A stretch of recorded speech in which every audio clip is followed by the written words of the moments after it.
Que a doce paz do Senhor Jesus esteja no seu coração. Seja muito bem-vindo a mais uma aula da nossa Escola Bíblica. Eu sou o professor Egivanildo Tavares e falo aqui da Assembleia de Deus em Santa Rita, na Paraíba. Seja muito bem-vindo a esta aula. Hoje nós vamos estudar a lição de número 9, que traz o tema As histórias e as poesias falam ao coração. Ou seja, hoje nós vamos estudar dois aspectos da Bíblia Sagrada em termos de literatura, de gêneros literários. A história, que é a narrativa, que é a prosa, e a poesia, que é a linguagem figurativa. Então, será um tema muito importante, onde vamos crescer juntos. Espero que você esteja animado para juntos refletirmos. Uma lição bastante rica. A lição tem por objetivo destacar as narrativas de Josué a Juízes e apresentar as histórias dos reis de Israel e Judá. Então, do período teocrático à monarquia. Segundo, conhecer a estrutura e características da literatura bíblica, poética e da sabedoria. A literatura de sabedoria, conhecida como literatura sapiencial, ela é poética também, porém tem uma distinção por ser literatura sapiencial. Nem toda literatura poética é sapiencial, mas toda literatura sapiencial é poética intrinsecamente. Terceiro, mostrar os princípios práticos para a vida cristã, pois aquilo que estudamos, meditamos, refletimos, tem uma proposta, nos conduzir ao aspecto prático da vida. O estudo das Escrituras não é só para ficar no campo da abstração, da racionalidade, da compreensão racional, não, mas é para levar para o aspecto prático. Isso é que faz com que o cristianismo tenha vida, substância em si mesmo. É a prática, a encarnação da verdade, né? E essa materialidade da essência da palavra de Deus. Então, seja bem-vindo. As histórias e as poesias falam ao coração. Então, nós vamos aprender aqui que a narrativa histórica não está apenas registrada na Bíblia para identificar um registro histórico de um acontecimento do passado com uma data significativa que se tornou motivo de comemoração. Nós temos datas comemorativas, né, aqui no nosso Brasil, né, descobrimento do Brasil, entre outras que vão surgindo no nosso calendário nacional, e isso diz respeito ao acontecimento que se deu, né, essas datas, mas a história bíblica ela não é simplesmente um registro de fatos para ser comemorado, avaliado aquela data e prestar uma homenagem naquele dia. Não, são histórias que transmitem uma mensagem para serem tocadas, incorporadas e praticadas. Elas não estão presas ao passado. São histórias que falam ao presente e que determinam o nosso futuro. A poesia, de igual modo, por ser palavra de Deus, não é apenas um registro de um belo gênero literário com sua mensagem encantadora, poética, lírica. Não, vai muito mais além. E tem uma mensagem para hoje. Nós vamos ver que o livro dos Salmos é citado diversas vezes no livro de Atos dos Apóstolos como uma mensagem profética para aqueles dias. E é interpretada à luz do próprio Cristo, do Messias. Então, as histórias e as poesias falam ao coração.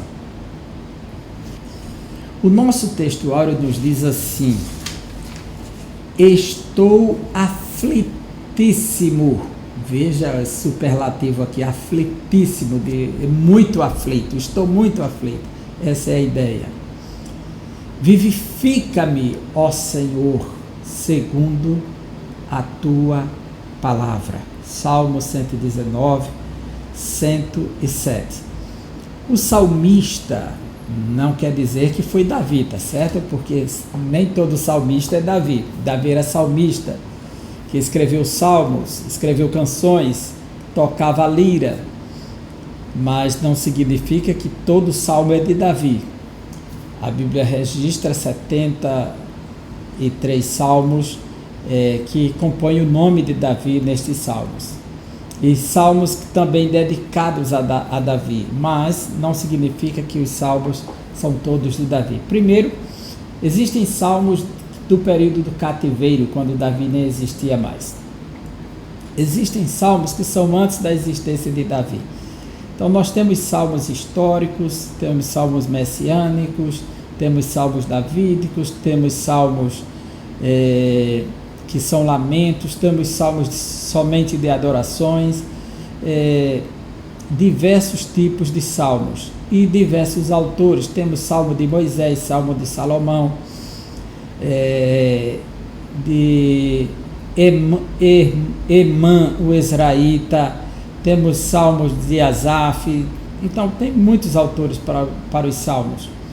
Tem autores desconhecidos, e esse Salmo 119, que canta a excelência da palavra do Senhor, é o maior salmo do saltério. Alguns tentam atribuir a Davi, mas não dá para dizer que foi de Davi. É alguém que tem um conhecimento muito profundo das Escrituras, e pela a localização deste salmo, ele é de um período bem posterior a Davi, provavelmente, e alguns chegam a atribuir que ele seria de Esdras, o escriba. Porém, não há nada que comprove isso.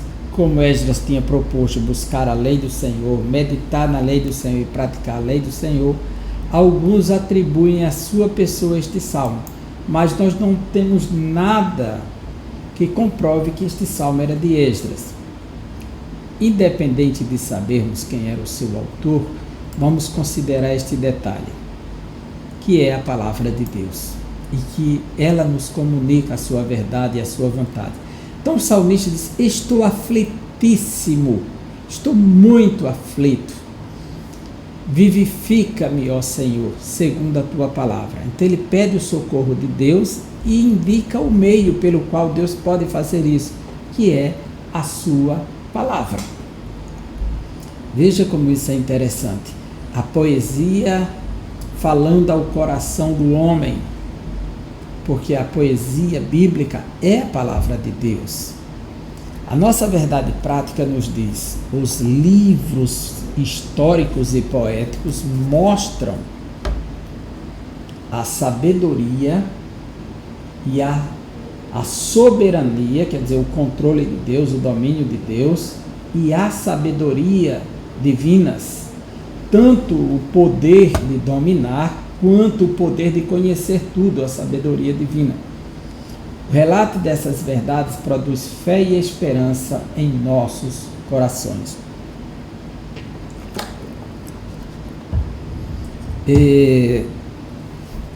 Conhecer as Escrituras, a sua mensagem, a sua verdade, é claro que vai produzir fé em nosso coração, produzir esperança em nosso coração, porque é a palavra de Deus, e ela é vida, e vida para todos nós. A nossa introdução nos diz: a Bíblia faz uso de gêneros literários. A Bíblia é um livro composto de 66 livros, 39 no Antigo Testamento, na Bíblia hebraica, e 27 no Novo Testamento. Esse é o cânon bíblico protestante. Então, ele tem diversos gêneros literários, quer dizer, tipos de literaturas diferentes. Nós vamos ter o gênero narrativo, histórico, que narra a história de Abraão, a história de Noé, a história de Adão e Eva, a história da Torre de Babel, a história de Jacó, a história de José, lá no Egito. Então, esse é um gênero que traz a narrativa histórica, a prosa contada de forma direta, né, do jeito mais comum de narrar, sem apresentar nenhuma coisa diferente. Temos o gênero bem diferente desse. Se o primeiro gênero da Bíblia é o histórico, que é o livro do Gênesis, nós temos o último livro do Novo Testamento, que é o Apocalipse, que é outro gênero, chama de gênero apocalíptico. E essa literatura apocalíptica é uma literatura que traz uma linguagem não apenas figurativa, mas uma linguagem simbólica, onde os símbolos tomam conta do enredo, da própria narrativa, é narrado de forma simbólica. Nós encontramos lá eventos de um abismo se abrindo, surgindo, então, seres estranhos com crinas de cavalo, um pouco do corpo do leão, a cauda do escorpião, tudo, uma figura híbrida. Então, ela é dotada de nuances diferentes. Vamos encontrar um dragão com 7 cabeças de cor vermelha. Então, isso era uma característica da literatura mítica, da mitologia. Tratava de dragões de 7 cabeças, inclusive dando cores. E muito antes do Novo Testamento ser escrito, já tinha essas literaturas circulando. Então, esse é um gênero que se encaixa muito num gênero fictício para alguns. A literatura de ficção, quero dizer, por conta da linguagem simbólica que coloca. Uma mulher vestida do sol, tendo a lua debaixo dos pés e 12 estrelas sobre a cabeça. Essa mulher recebe asas, quer dizer, colocou asas numa mulher. Então, é uma linguagem que transcende a ideia da razão de um texto, um padrão histórico, narrativa histórica. Ela apresenta de forma simbólica. Ele quer passar uma história ali por trás, mas narra por meio da linguagem simbólica. Certo? Então, é uma besta que sobe do mar, depois é uma besta que sobe da terra, que parece com um cordeiro, mas que tem a boca de dragão. Então, as figuras de linguagem da simbólica dominam esse gênero apocalíptico. Temos o gênero biográfico, a biografia, que é uma narrativa de vida de pessoas que, desde seu nascimento, sua família, seu crescimento. Não podemos usar o termo história, nem o termo biografia, no contexto que nós temos hoje, no século XXI, para querer impor sobre a Bíblia, que não é biografia, nem é narrativa histórica, porque não se encaixa nos padrões do homem do século XXI. É dizer, então eu estou usando o meu parâmetro, 2.000 anos depois do Novo Testamento e 3.500 anos depois do Antigo, para querer que ele não seja aquilo, porque o meu padrão de história é esse, o meu padrão de biografia. Então, não confunda as coisas. É biografia bíblica, é narrativa bíblica, no sentido antigo da palavra, do mais antigo, né? Muito antes do surgimento das ciências, como a própria história, da ciência da literatura. Então, estamos falando de uma literatura antiga e muito antiga, que é a Bíblia, né? E nós temos a narrativa, os evangelhos. Alguns preferem chamar essa narrativa somente de evangelhos, mas outros preferem que seja biografia, porque ela anuncia o nascimento de Jesus, a gravidez, a gestação, a criança sendo conduzida até a sinagoga, até o templo, ela crescendo, fazendo visitas para Jerusalém aos 12 anos, ele com os 30 sendo batizado, início de ministério, morte, ressurreição. Então, tem desde o anúncio do nascimento até a ressurreição e a ascensão, tem toda a história de Jesus nos evangelhos. Então, seria um tipo de biografia. Temos um gênero literário chamado de epístolas, o gênero epistolar, que são epístolas, são cartas instrutivas que dão instrução para a igreja. E aí nós temos as cartas paulinas, as cartas gerais. Esse gênero ele é muito mais doutrinário, esse gênero epistolar, são cartas circunstanciais. Surgiu uma circunstância e ele escrevia para instruir acerca daquilo. Então é muito comum isso, doutrinar, corrigir certos pensamentos, ou instruir melhor certo pensamento. É o gênero epistolar. porque são epístolas, são cartas, são missivas. E o gênero poético, que é a poesia, a linguagem figurativa, onde ele pega, dá voz, dá vida às coisas inanimadas, como os montes saltam, os montes falam.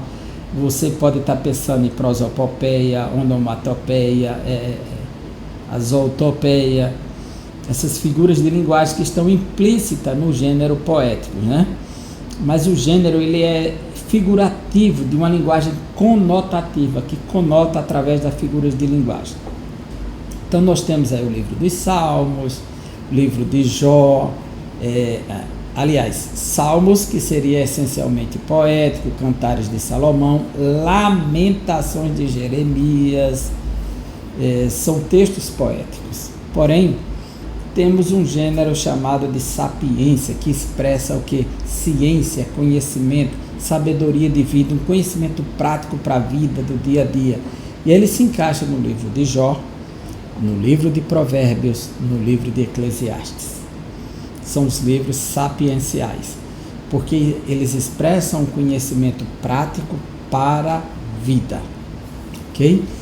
Então, a Bíblia faz uso de gêneros literários para expressar a revelação divina. Veja a riqueza. Deus se comunica na linguagem humana, porque Ele criou o homem, Ele deu linguagem para o homem e Ele se comunica nessa linguagem.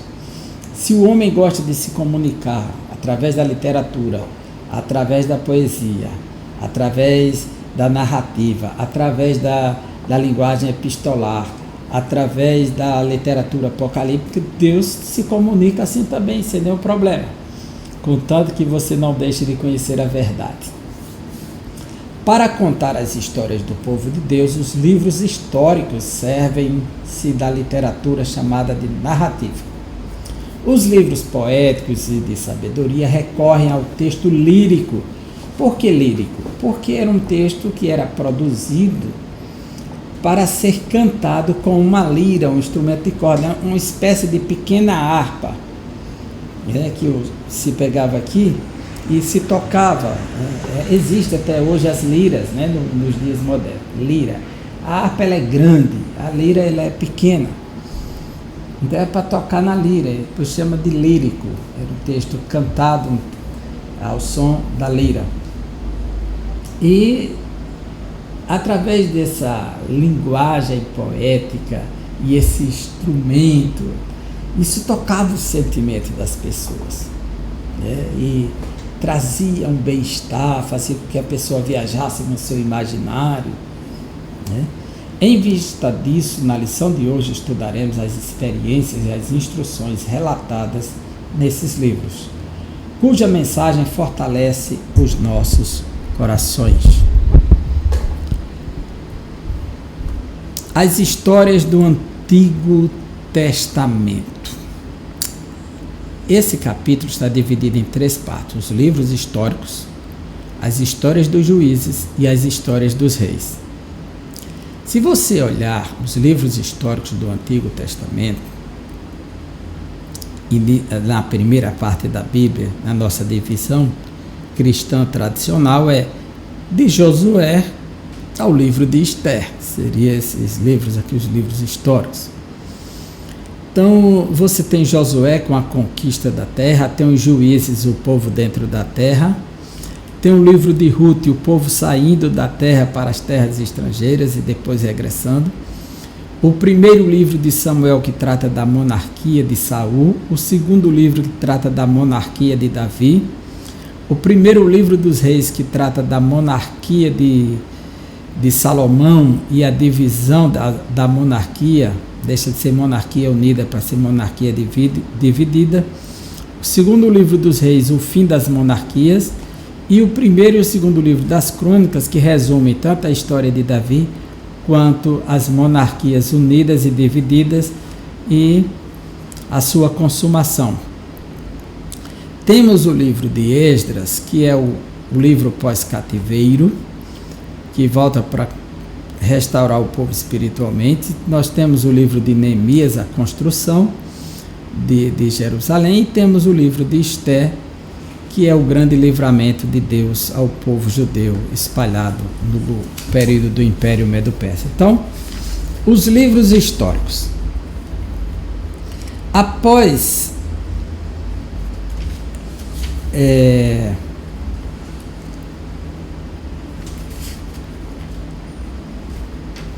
os livros históricos.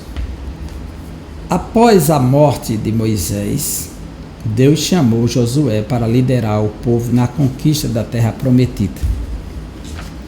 Deus já tinha dito a Moisés que Josué seria seu sucessor e ele tinha essa missão de introduzir o povo na terra de Canaã. Josué fez parte dos 12 espias que foram olhar a terra e voltou e manteve-se fiel, ele e Caleb. As gerações seguintes, para assegurar a herança, disputaram o espaço com outras nações. Então eles entraram e conquistaram o seu espaço, o espaço geográfico. Os registros dessa experiência com Deus e da posse da terra são chamados de livros históricos. E eles emitem uma mensagem para nós como o trajeto do cristão para a terra prometida, que é a terra celestial. O escritor aos Hebreus faz desse trajeto e conquista o nosso trajeto como igreja. São um total de 12 volumes que retratam a história de Israel desde a entrada em Canaã, cerca de 1400 a.C. com Josué, até o tempo de Esdras e Neemias, cerca de 400 a.C. Nesse período, Israel experimentou as providências, a proteção e o juízo divino. Esses relatos demonstram que Deus controla o curso da história. Se você observar esses livros, eles revelam como Deus sempre esteve no controle do seu povo e da sua história. E que Deus tanto abençoou quando eles fizeram o que era certo, quanto os disciplinou quando fizeram o que era errado. Então esses livros nos comunicam, eles falam o nosso coração. Eles não estão lá apenas para registrar um fato histórico, mas também para expressar uma verdade espiritual e eternal para a Igreja de Deus. E isso é o que se chama de metanarrativa, o que está além da narrativa histórica, também chamada de teonarrativa, T-E-O, teos, Deus, e narrativa, a narrativa de Deus, a teonarrativa no texto. E metanarrativa, além da própria narrativa, tem uma outra narrativa, que é a narrativa teológica, que fala sempre aos nossos corações. Então a Escritura Sagrada não é um livro de narrativas presa ao passado, ao tempo, mas ela está sempre viva, sempre presente, por conta que ela é a palavra de Deus. As histórias dos juízes. Depois de Josué, os juízes governaram Israel até o profeta Samuel. Capítulo 13 de Salmos, de Atos dos Apóstolos, versículo 20, nos diz: cerca de 400 anos, com a atuação de 12 líderes. Nessa época, não havia rei em Israel, não havia sido instaurada ainda a monarquia. Então, esse é um período chamado de período teocrático, a teocracia. Teos, Deus, e cracia, governo de Deus. Quando Deus governa de forma direta, através do sacerdote e do juiz. Porém, o pessoal rejeita esse governo teocrático quando rejeitam Samuel, que é sacerdote e juiz, e pede um rei. E cada um andava segundo o que queria. O autor do livro de Juízes, ele usa essa expressão, porque naquele tempo não havia rei em Israel. Ele escreveu no período posterior, né? E cada um fazia o que era reto aos seus próprios olhos. Quer dizer, essa fórmula que ele apresenta mostra que havia uma crise, uma instabilidade. O pessoal está sempre altos e baixos, em crise. Deus levanta um juiz, julga, eles vivem um pouco de tempo de gozo, de paz, aí volta a crise de novo, cai na idolatria, faz o que Deus não se agrada, rompe com a lei de Deus, com a sua aliança, e são punidos. Aí Deus levanta o libertador e cada um faz o que bem entende. Então esse é um período de anarquia, o anarquismo toma conta e é um alerta para todos nós. E ao mesmo tempo demonstra a misericórdia, a bondade e a graça de Deus. Como resultado, os israelitas foram subjugados pelas nações vizinhas, foram atacados e presos por moabitas, amalequitas, filisteus. Então os povos vizinhos estavam sempre tirando proveito dessa fraqueza moral e espiritual do povo, que levava ao enfraquecimento militar e físico. As histórias dos reis. O período dos reis é o período da instauração da monarquia. Ele inicia por volta do ano de 1050 com Saul. O pessoal escolhe um rei, é o pedido do coração do povo. Eles rejeitam Samuel e faz a escolha. Eles querem um rei agora, não querem mais um juiz, não querem um sacerdote sobre eles, querem um rei. E Deus diz: faça o que eles estão pedindo, dê um rei para eles. Eles estão rejeitando a vocês, estão rejeitando a mim, o meu governo, que eu reine sobre eles. Nisso vai ser inaugurada a monarquia. Saul é a escolha do coração do povo. O povo quis um rei a partir desse momento. Não era vontade de Deus, não era desejo de Deus que fosse naquele tempo. Deus havia prometido no livro de Deuteronômio 17 que chegaria um tempo que o pessoal escolheria um rei, mas não, eles pediram fora de tempo e Deus concedeu. Porém, Deus provou que eles estavam equivocados. Então, quando Deus escolhe Davi para substituir Saul, Deus escolhe de acordo com o seu coração. Já que Saul foi escolhido de acordo com o coração do povo, Davi será escolhido de acordo com o coração de Deus. Davi não foi escolhido porque ele era bom, porque seu coração era bom. Ele foi escolhido por conta do coração de Deus. É um homem segundo o coração de Deus, já que Saul era um homem segundo o coração do povo. Saul era a escolha do coração do povo, Davi a escolha do coração de Deus.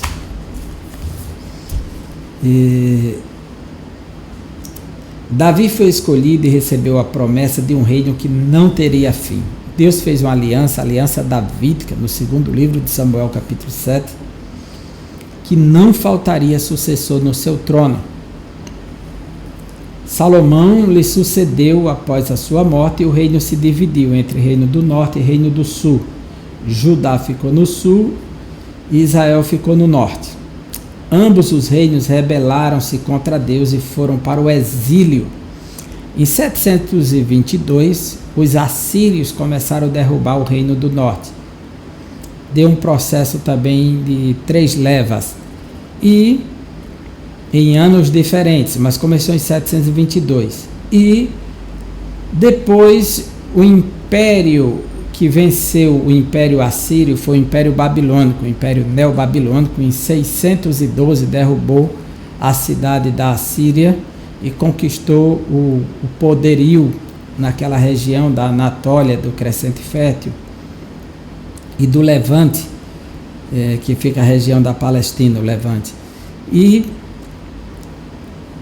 eles assumem o controle. Em 605 começa o cativeiro de Judá. Então 605, depois 597 e por último 586 para consumar. Então Judá caiu diante da Babilônia e em 539 o Império Medo-Persa conquista o Império Babilônico e ordena o retorno dos judeus para construírem o templo. Cumprindo a promessa, Deus restaurou o trono de Davi. Eu queria fazer uma ressalva aqui que, se uma das coisas marcantes na história de Judá é que Deus disse que eles ficariam sem rei e sem a coroa, que seria removido daquele a quem de fato merece, removida, disse pelo profeta Ezequiel, que tiraria a sua coroa, e seria dado àquele a quem de fato merece, que seria Jesus. Então, de Zedequias, o último rei de Judá, até Jesus, que será reconhecido como rei quando entrar em Jerusalém em cima do jumentinho, não houve outro rei na linhagem de Judá. Não houve outro rei. Então eles tentaram colocar Depois que Zedequias foi levado para a Babilônia, furaram os olhos dele, mataram seus filhos diante de seus olhos. Colocaram Gedalias como governador, mas ele foi morto. E a partir daí não houve mais rei. Então, nos dias do império do grego macedônico, que começou em 330, e com a morte de Alexandre se dividiu entre os imperadores, os generais, quero dizer, antes da chegada do Império Romano, surgiu então, por volta do segundo século a.C., uma monarquia, mas não pela linhagem de Judá, lá em Israel. Era a linhagem de sacerdotes da tribo de Levi. Então houve uma monarquia aí, porém de sacerdotes reis, que são os asmoneus. Esse período foi de curta duração, de muita crise, de muita violência, e se tornou insustentável. Então os romanos chegaram e tiraram esses sacerdotes do poder e colocaram Herodes. Era o declínio final desse poder, dessa dinastia tão frágil. Mas não houve restauração da casa de Davi até então. Houve um retorno para a terra do povo, mas não uma restauração do trono de Davi. A promessa que é feita em Amós, capítulo 9, que chegaria o tempo da restauração do tabernáculo de Davi, ou seja, da casa de Davi. E isso é citado no livro de Atos dos Apóstolos, capítulo 15, no primeiro concílio de Jerusalém. Porque em Jesus é confirmado que o Messias chegou, que o trono de Davi. E o anjo avisa no Evangelho de Lucas, para Maria, no capítulo 1, que Deus lhe dará o trono de Davi, seu pai, e ele reinará eternamente sobre a casa de Jacó. Então, a restauração do trono de Davi só se dá na pessoa de Jesus. Mesmo assim, de forma parcial. Estamos entre o já se cumpriu e ainda não, porque falta atingir o clímax dessa profecia com a implantação do reino de Jesus sobre a terra. Deus restaurou o trono de Davi, é uma afirmação aqui do autor, mas precisamos refletir sobre isso aqui, o que se quer dizer com isso. E do reino de Judá, a esperança messiânica se cumpriu em Jesus. Essas narrativas mostram que os planos do Senhor não podem ser frustrados, conforme Jó 42:2. O que ele quer, ele executa. Como deseja, ele faz. Então, a monarquia, ela passou, porém a proposta de um reino eterno que se daria para Davi, ela está de pé, que ela se concretiza na pessoa de Jesus. No livro de Daniel, quando o povo estava no cativeiro babilônico, no capítulo 2, no sonho de Nabucodonosor, da grande estátua, ele termina com a implantação de um reino que vai encher a terra por completo, vai dominar de mar a mar. Porém, ele não fala do rei que vai governar, fala da pedra que enche a terra. Mas no capítulo 7 ele fala do Filho do Homem que desce sobre as nuvens, vence o inimigo, vira o animal de cabeça para baixo, joga dentro do fogo e estabelece o reino sobre os filhos do Altíssimo, de eternidade a eternidade. Então ele mostra que esse rei vem de cima, ele mostra que ele vem de forma superior, ele vem sobre as nuvens, ele vem com glória, o Filho do Homem. E só Jesus pode cumprir isso. Se alguém espera só o aspecto de descendência em Davi, está esperando ele apenas por baixo, mas ele vem por cima. Então, mas ele se tornou descendente de Davi porque ele foi gerado no ventre de Maria. Os livros poéticos e de sabedoria do Antigo Testamento. São eles: Jó, Salmos, Provérbios, Eclesiastes, Cantares e Lamentações, que eu coloquei aí de cor diferente, porque quando se estuda os livros poéticos, o livro de Lamentações, de fato, é incluso de imediato entre a literatura poética, porque ele é poético do início ao fim. Os livros sapienciais e poéticos. 5 livros do Antigo Testamento são chamados de escritos sapienciais e poéticos. Quando ele diz 5, porque ele colocou na ordem de Jó, Salmos, Provérbios, Eclesiastes e Cantares. Como depois de Cantares vai vir Isaías, Jeremias, para chegar em Lamentações, então Lamentações fica na classificação de profetas maiores, embora seja um texto poético. Tá certo? Então, quem estuda o gênero poético, por que eu coloquei Lamentações aqui? Considerando que essa é a forma de estudar os poéticos, incluindo Lamentações. É que alguém pode perguntar a um de seus alunos na classe, e o livro de Lamentações? Não faz parte, não é que não faz parte, ele é poético. Agora, pela ordem da nossa divisão da Bíblia, a gente começa de Jó a Cantares, sequencialmente, então vai dar 5, mas Lamentações faz parte da literatura poética, tá certo? Por isso que eu coloquei aqui a título de informação.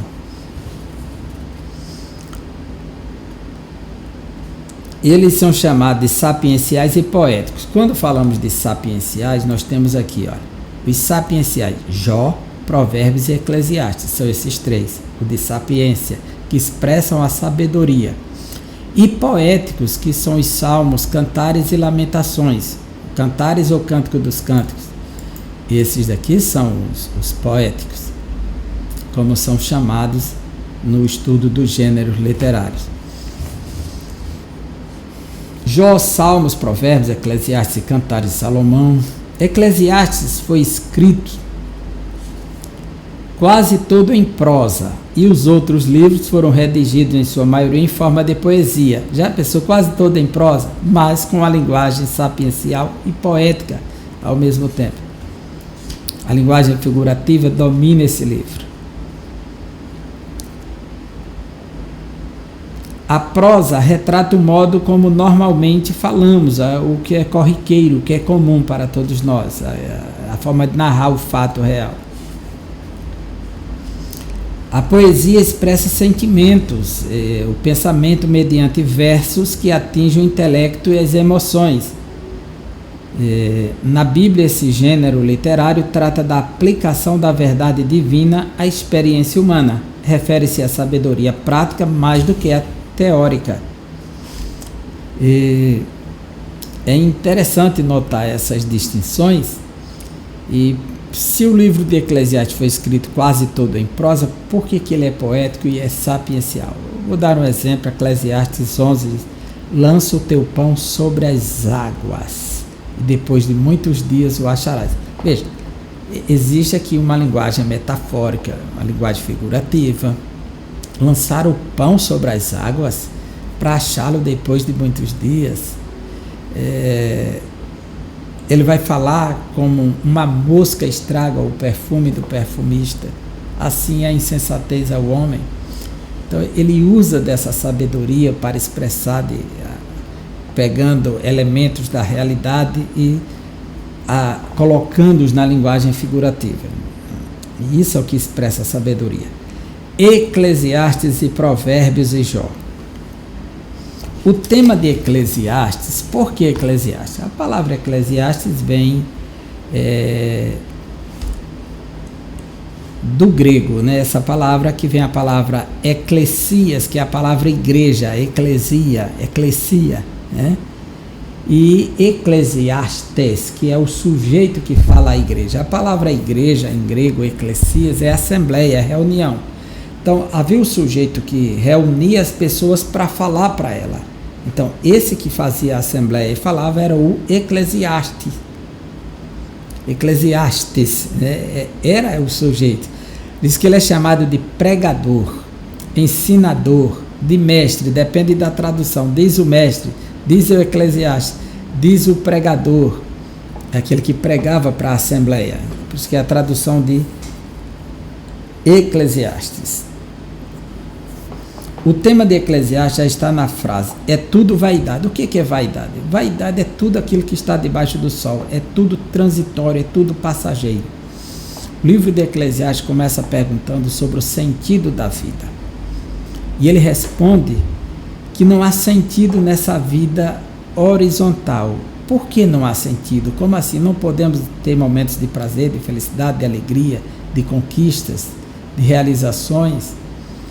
Ele disse que tudo isso passa e passa muito rápido, e você não pode levar nada do que você constrói.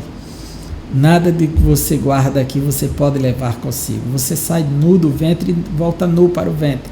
Ou seja, você veio sem nada e vai voltar sem nada também. Então a vida debaixo do sol ela é vaidade. Vaidade é como a expressão do hebraico de vaidade, é aquilo que é transitório, passageiro, efêmero.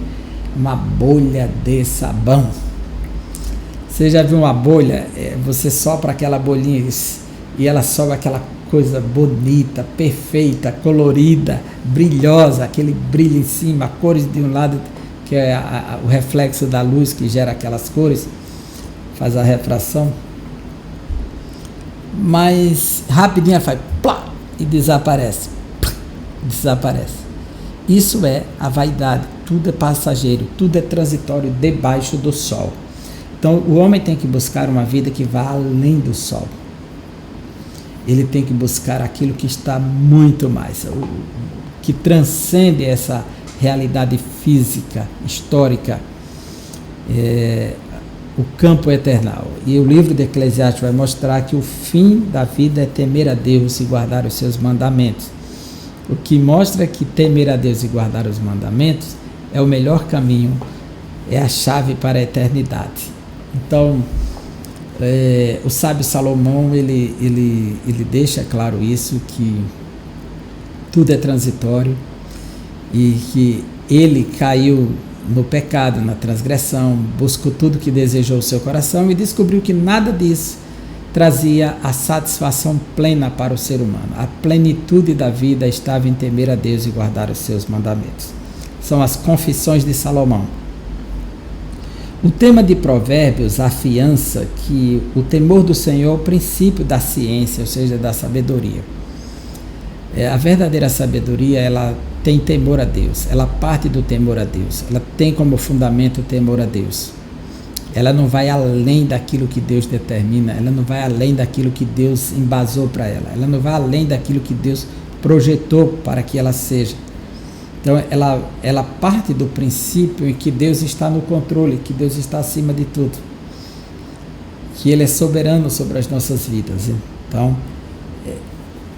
a sabedoria, ela parte daqui. A verdadeira sabedoria, ela começa temendo a Deus. O tema de Jó é o tema do sofrimento. Ele nos mostra que Deus tem o controle de tudo, inclusive do sofrimento humano.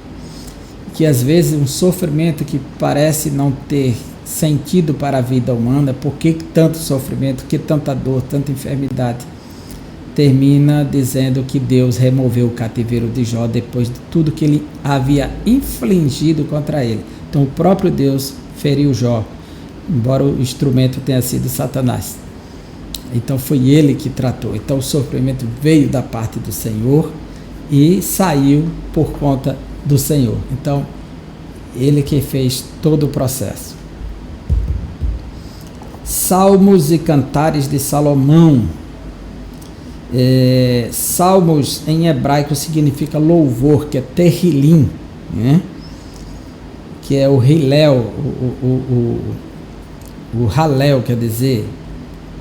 Aí vem a palavra aleluia, aleluia, Halel e Yah, aleluia, Halel, louvado seja Yah, ou Yavé, ou Javé, ou Senhor, louvado seja o Senhor. Então, significa louvor, e sinaliza que a mensagem principal do livro é louvar, é oração e adoração. Também é um livro de instrução, porque nos mostra como servir ao Senhor, e ainda fala profeticamente acerca do Messias. E salmos messiânicos não é brincadeira. Salmo 2 fala do Messias dominando com vara de ferro. Salmo 62, Salmo 20, Salmo 22, são muitos salmos messiânicos que falam do Messias, do seu sofrimento, do seu triunfo, do seu reino. Temos muitos salmos. O livro de Cantares, ele ilustra o compromisso da intimidade, do amor conjugal. Ele fala do relacionamento que Salomão tem com a Sulamita. E o livro ele retrata em duas figuras de linguagem. Uma é a linguagem da realeza, o rei que se apaixona pela princesa do Líbano e se casa com ela e leva para o seu palácio. E leva para a sua sala do banquete e desfruta desse grande amor.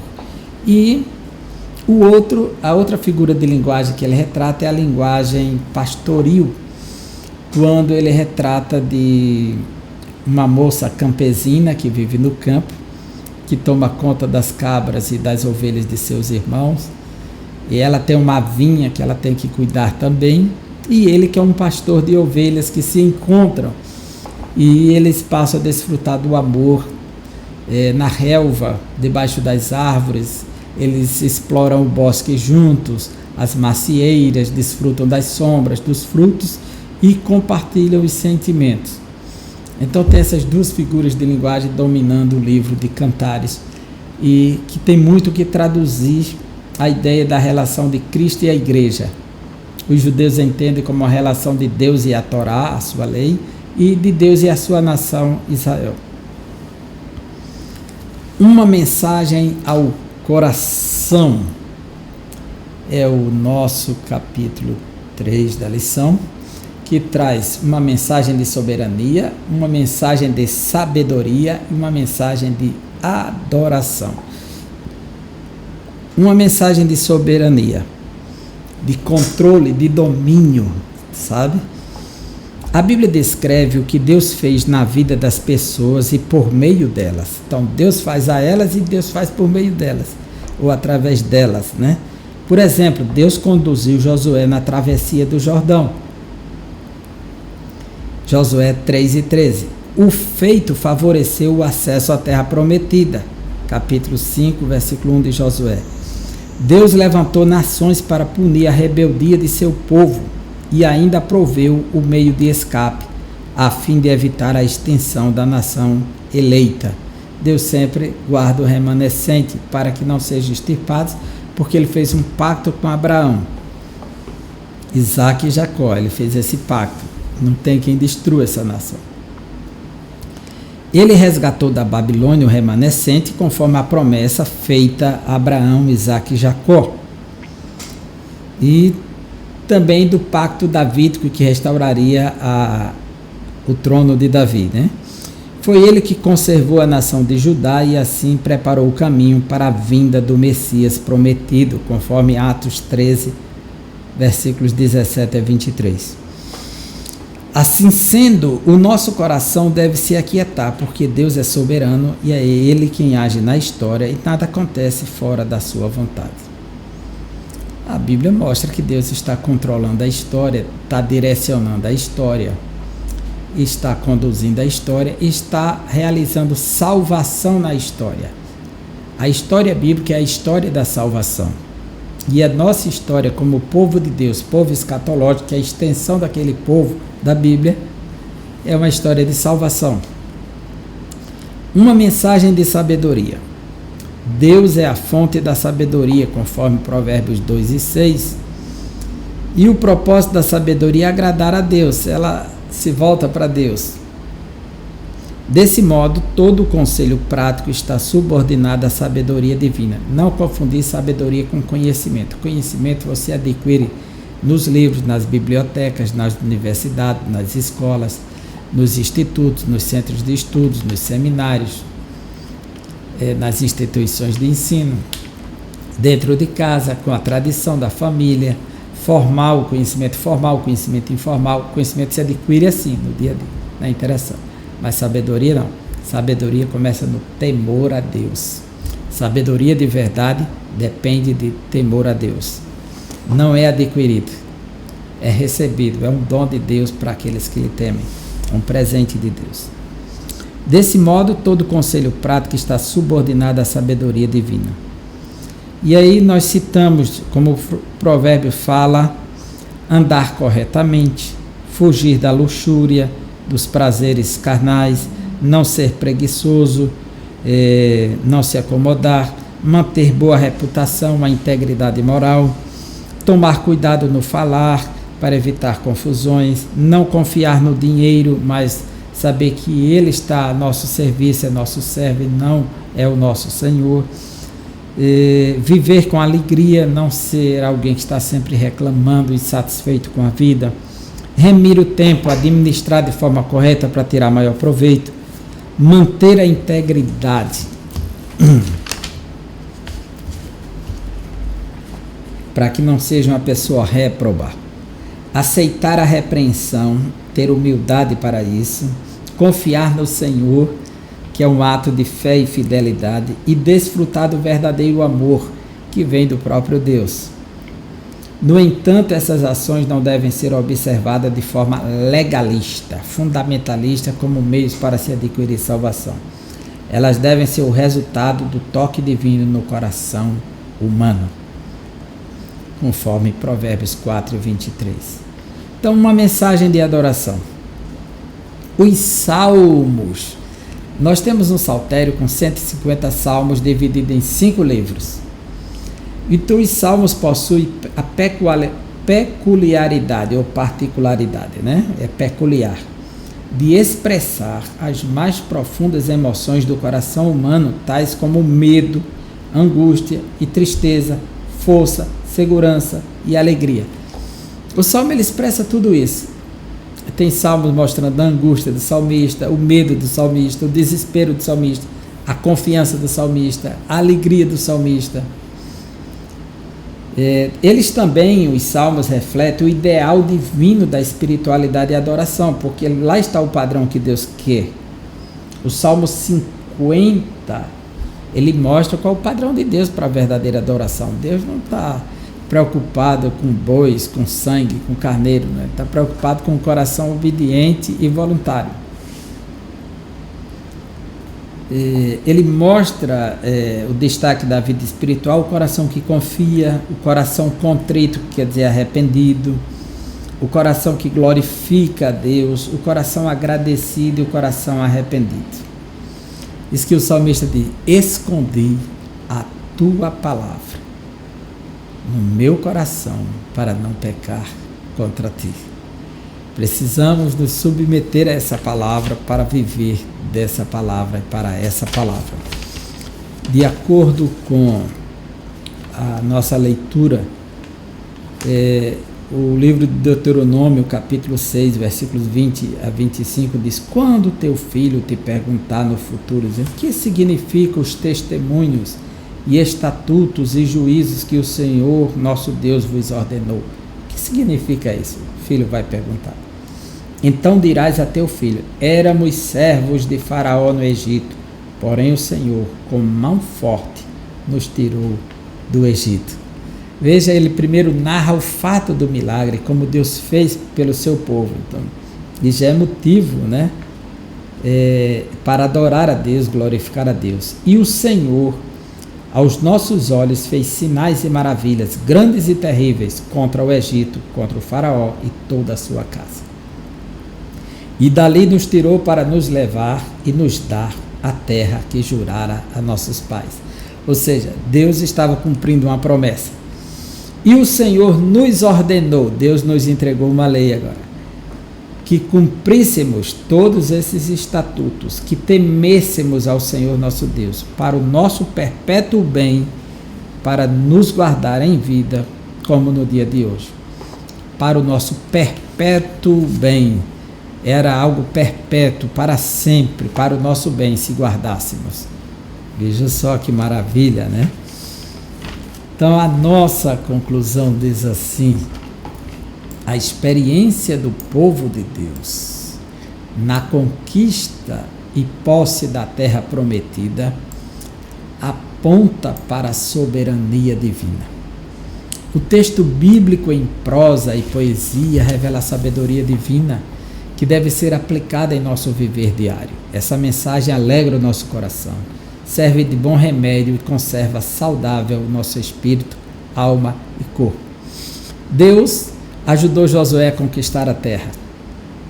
Deus libertou o povo por meio dos juízes. Isso é graça e misericórdia. Deus governou por meio dos reis Saul, Davi e Salomão. e pelos reis que dividiram, Jeroboão e Roboão. Deus também ajudou na condução. Eles pecaram, Deus os disciplinou levando para a Babilônia, o que gerou muitos salmos nesse período, de expressão de lamento, salmos de esperança, clamando pela restauração de Deus. Eles expressaram a sua sabedoria por meio dos provérbios, máximas. Por meio do livro de Eclesiastes, fizeram reflexões profundas sobre o sentido da vida debaixo do sol. Anunciaram o amor conjugal por meio de cantares de Salomão. Lamentaram por meio do lamento de Jeremias. A poesia, a sabedoria estão expressas. As narrativas históricas nos instruem, nos mostram que Deus é o que escolhe, é o que conduz e é o que disciplina quando erramos e é o que restaura quando nos arrependemos. Ele levantou Esdras, Neemias e Esté para fazer grandes milagres na vida do seu povo, no processo de restauração. E quando eles enfraqueceram, ele levantou profetas como Ageu e Zacarias para estimular. Levantou profetas como Malaquias para repreendê-los depois que voltaram do cativeiro. Mas Deus sempre mostrando a sua vontade para o seu povo, revelando o seu querer por meio da literatura. Está tudo registrado para nós. Que possamos nos apropriar desta mensagem que comunica o nosso coração, a nossa vida, seja a mensagem narrativa, a prosa, a história, seja a poesia, seja a sabedoria. Tudo foi escrito para aviso nosso. Que Deus abençoe você, que Deus abençoe a sua aula e até a próxima lição, se Deus assim nos permitir.